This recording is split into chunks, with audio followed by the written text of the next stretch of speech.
New Japan has confirmed that Evil is leaving. On Sunday, they announced, "Thank you for supporting New Japan Pro Wrestling. After careful consideration and discussions with New Japan management, Evil, who has been a long-standing member of the New Japan roster, will leave New Japan Pro Wrestling at the expiry of his contract at the end of January 2026, that being Sunday.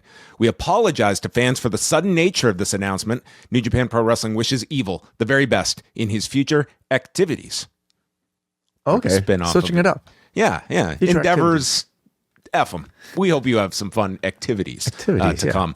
So he was not listed on any of these Road to New Beginning shows. So he has no shows scheduled this week when New Japan resumes their tour. So for all intents and purposes, he is done with New Japan and has wrestled his last match. Ren Narita did do an interview with Tokyo Sports. It was in character, but he pretty much indicated that, I mean, he didn't say anything really about the circumstances other than he's going to pick up where Evil left off, and it sounds like House of Torture will continue, and it's going to be Ren Narita's group. At least that's what I took from the interview.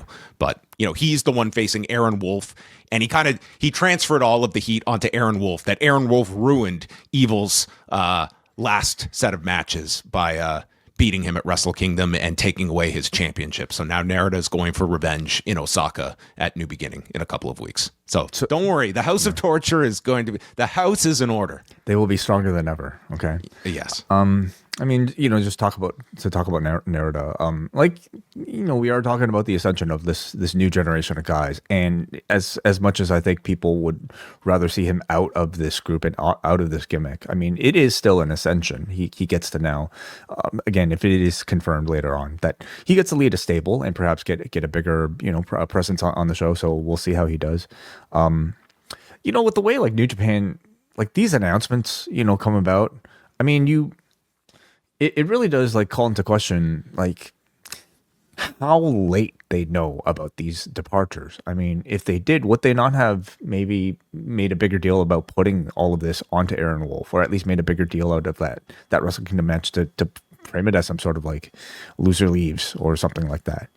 Could they not have made a bigger deal out of it if they knew? So does it suggest that they didn't know until very late? I mean, I can't tell you when Evil. I mean. There have certainly been whispers going on for some time, but I don't know when Evil actually made the decision or informed New Japan that he was leaving. I mean, he lost the belt to Aaron Wolf. I wouldn't say like you're leaving this where there's where you're leaving things unfinished with him. But you didn't really do much of a send-off. I mean, they had been sort of teasing this losing streak for the House of Torture coming out of Wrestle Kingdom, but his last show is just going to be one of those like Korakuen shows from last week that it was just another set of multi-man tags that he was involved in. There wasn't any kind of proper send-off or anything like that. Weird character to do a send-off with regardless, but I mean, the expectation is certainly that WWE will be the landing spot. Yeah. It would be hard for me to imagine Evil just showing up cold. I guess technically, I mean, his contract, if it's up at the end of January, it is February 1st, this coming Saturday by Japanese time. So I would not expect him in the Rumble. I just don't see him being a random entrant in the Royal Rumble. I think he is someone that you maybe want to do some prep with in terms of like vignettes or an overhaul, rather than just introduce him at this time. But that is probably going to be the landing spot for Evil. You think he shows up as a similar character? Probably a new name, but I could see him being sort of like a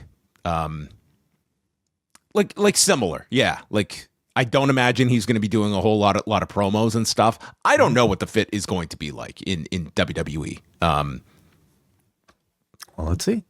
Are you optimistic? Like could you see a beneficial role for Evil? Or could he come in and be like a Tamatonga level? I guess. Sure. Yeah. I'm not optimistic, personally. I just don't think he has like similar cachet to, people that you might make comparisons to like a Shinsuke Nakamura. you know, the gimmick would suggest like what membership in like a group like the Judgment Day or like the Wyatts or I don't know any other like. Could you see him teaming with Nakamura? Yeah, sure. Yeah, I guess it would make sense. Like whatever like Tama and Nakamura have been talking about that relates to Japan, maybe he would fit into all of that. That's true. They have kind of been hinting at that history. Could he be a member of the MFTs? You know, can he come aboard? Well, you know what? If he is going to join the MFTs, we'll probably find out on Shinsuke Nakamura's Instagram. If any evil spoilers are going to be out there. So. January is your month to beat the price increase at the Post Wrestling Cafe. Before our regular tier jumps to $8, you have a chance to lock in the old existing price for all of 2026, but you've got to do it before February 1st. Also this month, we kick off our WWE Unreal Season 2 reviews with weekly releases covering each and every episode. We'll also be looking back at the Okada-Tanahashi feud dating back to 2012 with some of their most famous matches. Plus, Chris Jericho's A Lion's Tale will be the subject of this month's book club. All that and more is yours at postwrestlingcafe.com.